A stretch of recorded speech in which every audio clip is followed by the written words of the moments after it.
I have to admit it, and this isn't really a knock on Sony, so to speak, but I have to say that I feel like Sony is maybe transitioning to be more like how we thought Xbox was going to be years ago, while Microsoft is kind of realizing how important exclusive content is to actually have.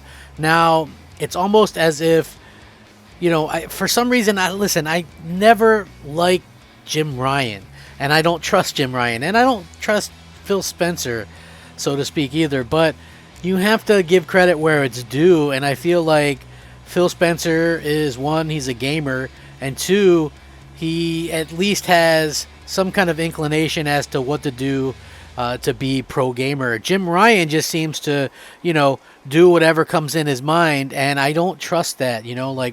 Listen, I still think exclusives are important in the industry. I think that exclusives are the driving force behind buying any particular hardware. Obviously, it's what these consoles can do, and it's what they can play that I think is so important. And with that being said, this bit of news right here just goes to show that Phil Spencer is really going to bat and putting his, I would say, career on the line for us.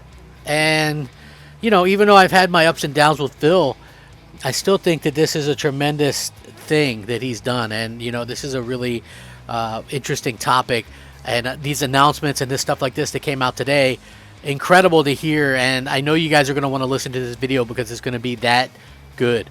Hey, what's up, everyone? I'm the Crap Gamer, and of course, this is Crap Gamer Reviews, your home for gaming news, opinions, reviews, and much more. You'll probably notice a few cool changes around here, but hopefully that doesn't stop you from giving us a like and possibly even consider subscribing if you haven't already done so. Thank you so much for choosing to spend some of your free time with me today. It means the world to me, and I'm so appreciative of it. I know you guys are super busy with family, kids, school, work, whatever you have to do. Thank you so much for stopping by. Please like the video if you enjoy them. It keeps the content flowing and excellent. Well, I'm getting there anyway. So, there's starkly contrast to what we've seen, right? And the one thing that, everybody knows about me is I really kind of gave Microsoft hell when it came to, putting their games on PC and, putting some on Switch and all this kind of stuff. I'm like, okay, if you guys are going to do this stuff, why don't you go ahead and become a third party, the publisher, do a Sega, become a third party, right? But lately it seems like Microsoft has gone on this whole tangent where they buy studios that used to make, exclusive games, or used to make multi-plat games, and now they make them exclusive for Xbox, and they have no qualms about it saying that, right? So, Hellblade was on everything, but it's only going to be on, Xbox console exclusive, right? Like, that's just how they're going to do it. I have a feeling, Call of Duty is going to be the same way, but clearly even stuff that we've seen like Elder Scrolls is going to be exclusive, Fallout's going to be exclusive, Doom's going to be exclusive. These games are going to be exclusive to Xbox. While Sony, on the other hand, they're buying these studios and making their games multi-platform, and we kind of know about that. Where Phil Spencer, turns out that he really went all out to kind of get Game Pass. And a lot of you like Game Pass. I'm sort of indifferent to Game Pass. Like, I like it. I like the idea of it. But I just don't like the potential of where it could lead, which is like a gaming situation where we, as fans, don't have the right to own our games or, even download our games. We'll have to see how this goes. But according to this new report, it really shows how hard Phil Spencer fought for Game Pass, as Spencer's staff presented him with reasons why Game Pass might struggle, but the executive pushed through and made it happen. One of the Microsoft's biggest success stories in recent years has been Xbox Game Pass, which gives subscribers access to a growing catalog of games as part of a monthly membership. The program even includes new first-party releases, including Halo Infinite and Forza Horizon 5 in 2021. The service is thriving now with 25 million plus subscribers and big games releasing for it seemingly all the time. But Game Pass wasn't always seen as such a good idea inside of Microsoft, according to this report. Now, the Wall Street Journal says that Phil Spencer was a key player in making Game Pass happen, even when some of his staff presented potential issues. Richard Irving, who spent 12 years at Xbox before leaving in 2016, said Spencer would hear from staff in meetings about why Game Pass wouldn't work, including a lack of excitement from publishers to join, or how the service might negatively impact profits. However, Spencer stood firm in his belief in Game Pass. He wouldn't take no for an answer. Irving said. He was always trying to find a way to make it work. Game Pass is right now the key differentiator between Microsoft gaming strategy relative to what Sony and Nintendo is doing. Sony, for its part, is rumored to be working on Game Pass competitor called Spartacus, or codename that anyway. While there have been questions about the economics of Xbox Game Pass, Microsoft's Xbox division is actually doing exceptionally well right now. The company just had its best year in the history based on revenue. For more on Game Pass, obviously, we're going to have to kind of wait and see how this plays out. But Microsoft isn't letting up on what they're going to be getting as a value proposition. Imagine how good Game Pass is right now, and then imagine how good it is in the future once all Call of Duty games, Overwatch, maybe even World of Warcraft, Diablo, all these games are going to be day one into Game Pass.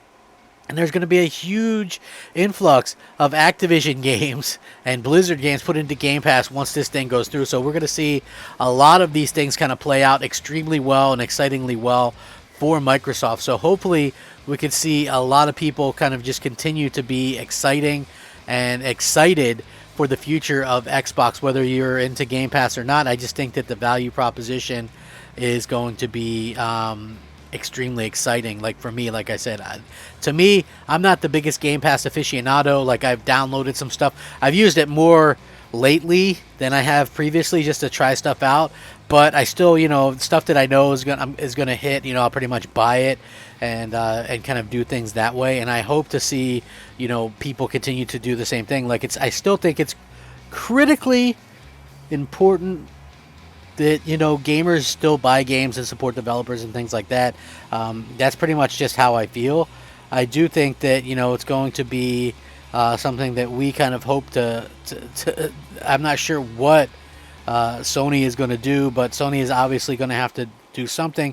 And before people go, oh well, you know what, Sony Sony is going to do this or this or this, or people think Sony won't copy Microsoft because Microsoft was in third place. Sony is not only copying Microsoft, they're copying Microsoft what they did years ago, right? Like, you could blow me away with a feather if you would ever tell me Sony's putting stuff on PC or talking to investors about growth potential with PC. That all spells them to do the same similar stuff that Microsoft does. Now, with that being said, it is a very interesting situation because like some people are going to have to accept it or get over it. Like I had to get over it with Xbox. It's one of the things, I think PlayStation fans are going to have to get over it with PC, and because it seems like it's going to happen sooner rather than later. And to top it off, I also think that really what Microsoft has been able to accomplish and come back from is something that we can't really, take out of perspective either. So really, Phil Spencer is kind of slamming down a lot of these type of thoughts and things like that from previous generations, right? They're doing things completely different, but they're also being more successful than any other Xbox in history. So we have to kind of keep that into our minds as well as things change, and Sony's going to change, Microsoft's going to change. Everything's changing, folks. But this is kind of, who would you rather be into, right? Like, would you rather be into Xbox right now where, they're not going anywhere?